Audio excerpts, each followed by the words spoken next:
Cuss sovereignty block righteousness. By James Bolin. Chapter 3 Pardon. Betrayal and Obedience. Samuel was quiet for a moment, and it appeared as if he had started talking to himself. They were more separated than it, said, pointing at Kish. Let me say it has. These United States we live in was divided in every respective war. They were divided by the color of their skin, race, financial status, and political parties. Back in the days, they had some full running for president was slowly in ways make him great again. Our people were asking, when was it great for us? The United States have been called the divided states of America because even the division was divided, and the division caused its downfall. Cuss looked at Samuel, and he laughed. Just take it out loud, son. How fat people worried were with skinny, dark-skinned versus light-skinned, rich versus poor. But never meant that for now. Samuel leaned back in his chair and pointed at Cuss. Lean back and rest, son, have you got a lot total yell? As he continued, this was before they made his publicities, but it wasn't until King just baffled Roland became king that the word Wicked was first mentioned in modern history books. Now don't misunderstand. We got away from having authority figures like kings, queens, presidents, and all that during the Lincoln War, or some would call it World War I. Samuel waved his hands in the air carelessly. But old King Joseph was the great-grandson of someone who was of the so-called royal family back in the day, and he did something extra special too, or for. The Albanians still reclaimed the title. Anyways, more King Joseph was just as important then. Samuel said with his fingers up to muddy quarters before saying, he had the special na, loaded here and, said in fact he was number one, had any type of authority over his own. They also knew him as a cold-hearted, self-centered, arrogant, narcissistic, illogical, and drunken warmonger, and any other native term you can find. Until he met you from the clan of Kamari, it was often said that he wasn't the brightest light in from, it yet no what he mean. Cuss said, no, they don't. Samuel shook his head, it means he wasn't all bright. But she, on the other hand, was a strong Wakatilian woman who demanded respect and never settled for anything less. She was the total opposite of her oldest sister, Ila, a concubine enslaved by Coith who was already in King Joseph's palace. She was the queen of Ireland for 3 years, give or take a couple of months, when she was murdered as the first wife of King Joseph and given the title of Greatest Maiden Peer of Ireland. Samuel became animated. Cuss laughed at Samuel as he talked in European dialect, and Samuel smiled back at him. You see, in ancient England, they had a system whereby your inheritance gave you a special position. This inheritance classified you as being royalty. King Joseph had adopted this same system. Samuel scratched his head. Or was it his father? Anyway, King Joseph is a new marry your ancestor. They brought back this system, but they did before King Joseph's death. Her Moravian heritage made her a historical figure in the first political and religious field that led to the competence separating from Albanian authority and law. She was the daughter of second his wife Lizzie, who was from southern Ireland, proud descendants of Twatrib. She wasn't her real name. Her real name was Ine, but everyone called her Chi. For further references, you can call her Queen Ine, the first. We'll get to her later. Samuel passed, see, back then, the Albanians, however, saw Wakatilian system for her is nothing more than property. So, you can imagine how they felt about Queen Che, a Wakatilian woman who was no more to their king. As Samuel continued to speak, he noted that things were never easy for Queen Che. She had to endure countless attempts on her life, including an assassination attempt by her own sister, Dala. Queen Che had to be vigilant and murderous at all times, but despite all the dangers and difficulties, she remained a strong and influential leader. Cuss listened intently to Samuel's story, fascinated by the rich history and struggle stuff his ancestor had endured. As Samuel continued his tale, Cuss felt a deep sense of pride in his heritage and the legacy of his people. Hannah Federer ahead would not be easy, but he was inspired by the resiliency and determination of his people, and he was ready to carry in through this unity and equality for all people. Samuel pulled off his fossil and rested his legs. The story goes, that King Joseph often made a trip to southern Ireland to replenish his cabins with fresh fruits, herbs, Amharic BRs, and Fin liquors. For, Jane fell madly in love with her, not caring that she was Wakatilin because, as always, it was against the law to marry on. Still, he called everyone her as a slave. So, he being person she, but she resisted his admits to her. She refused to be Indian's concubine, and her dreams were to become the influential leader of her people. She rejected all his advancements and respectfully confronted the king. Its ambition and objective King Joseph's desire to change his woman ways to marriage. Samuel passed. Let me stop right there. You can't make her into a husband. In this case, a husband, for she knew how he was, but ignored the signs. He had already been with her sister. But anyway, I guess she faith about change. Hell, I didn't know. We would have to ask her. Plus, say both had has. Hand into the son, or else he and Bolin to her. However, when it became clear to Ibn al-Tahasust, and all Ibn in who governs this section of the world, that King Joseph's was trying to marry Wakatilin, all hope broke laws. He manufacturing igmentin, or also fables spared themselves from the couple and suffered around, leaving them to fit for themselves.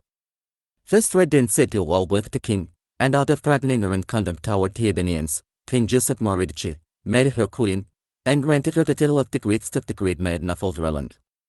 Shortly afterward, Ibn al-Tahasust decreed sentences for communication against King Joseph and his territory.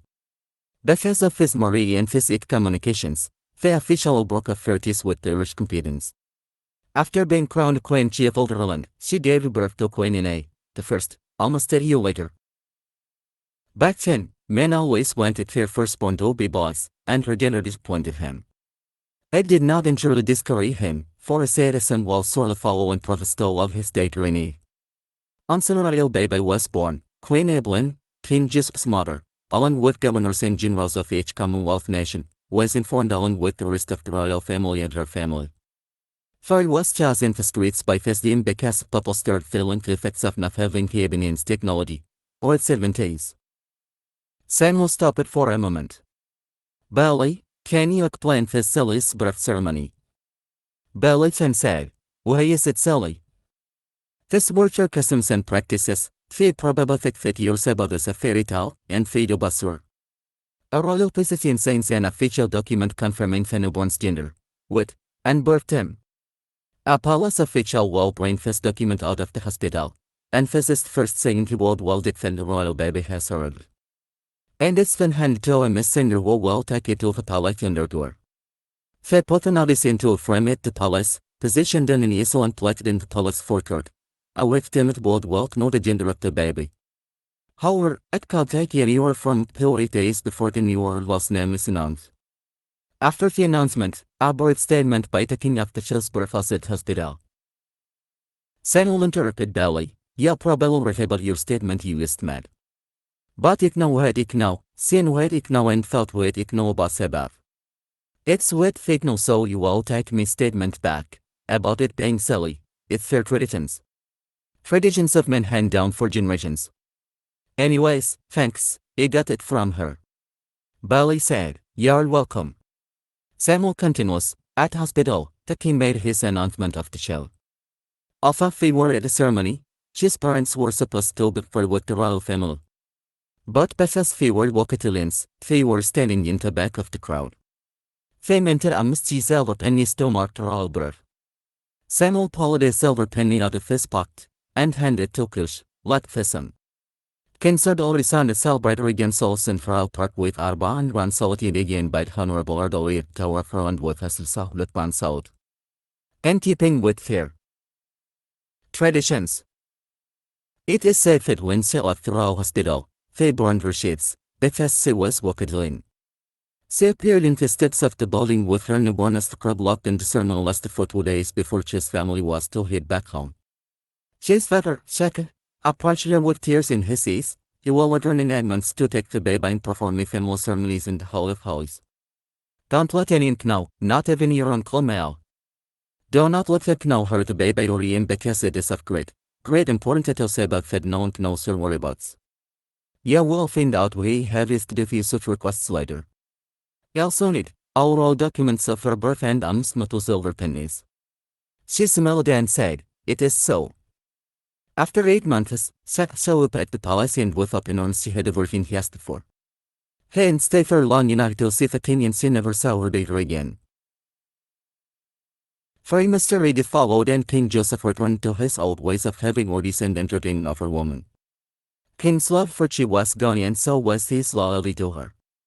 He also heard, not and said it his about an a. Shaking his head, Samuel repeated himself, "Nothings." By this time, the full effects of the Ebonian's absence caused several unrestrained violence to take over the land. Soon after, she was taken and charged with a treason and sent to his guard in Ireland by her accusers. She was tried before a jury of peers, including her former betrothed and her uncle. Like I told you before, everyone who is your family and your family. The court proceedings were long and intense, with both sides presenting their arguments and evidence. In the end, Queen She was found guilty of a treason, adultery, inciting a coup, witchcraft, and a bunch of offences according to old Ireland laws and sentenced to life imprisonment in Ramadan and mountains. King Joseph didn't give them by the verdict and didn't even try to appeal to the Ebonians for clemency.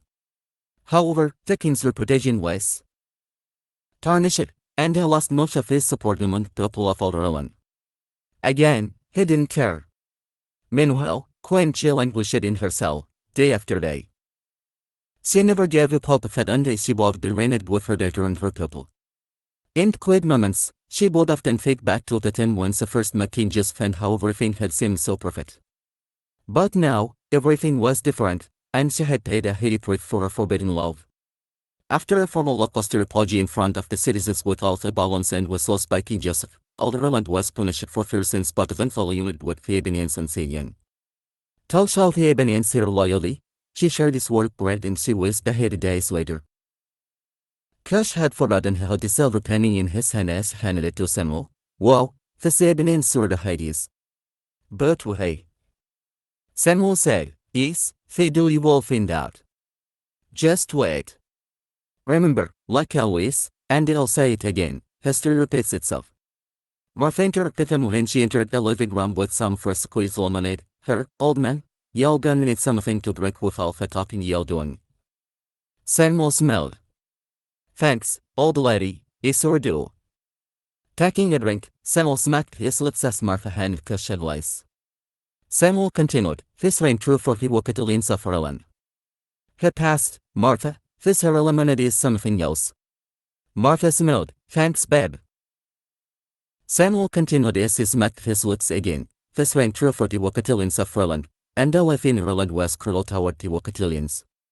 For the next 2 years after his death, the Ebonians took revenge into Wokatalians. The castle of Hitsi had down. The silver pennies were thrown out, but the Wokatalians found them and kept them for themselves. It was so bad that they started immigrating to the Americas as a way to get out.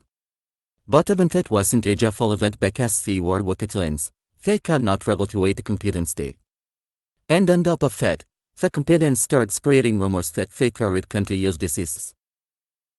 Competence are desperate yanked as to settlement overseen about success in inter-servants to the Americas for the presently year servitor. As it's so lucrative, the cost increased every year as the immigrants rushed to get out the country. The first servants imported into the Americas were just a few hundred Wokatalians promising to send for their relatives afterward. They referred to these laborers as servants, not as slaves, because many agreed to work for land and rights. Little did they know it was just empty promises and straight plays. Samuel continued with his story, telling Cashapp about how the Wokatalians eventually formed their own nation, and the Canadians separated into clans and refused the term Wokatalians. The nation was founded on the principles of unity, equality, and justice for all its people, regardless of their background. The nation thrived and prospered, and it became a beacon of hope and inspiration for all oppressed people around for.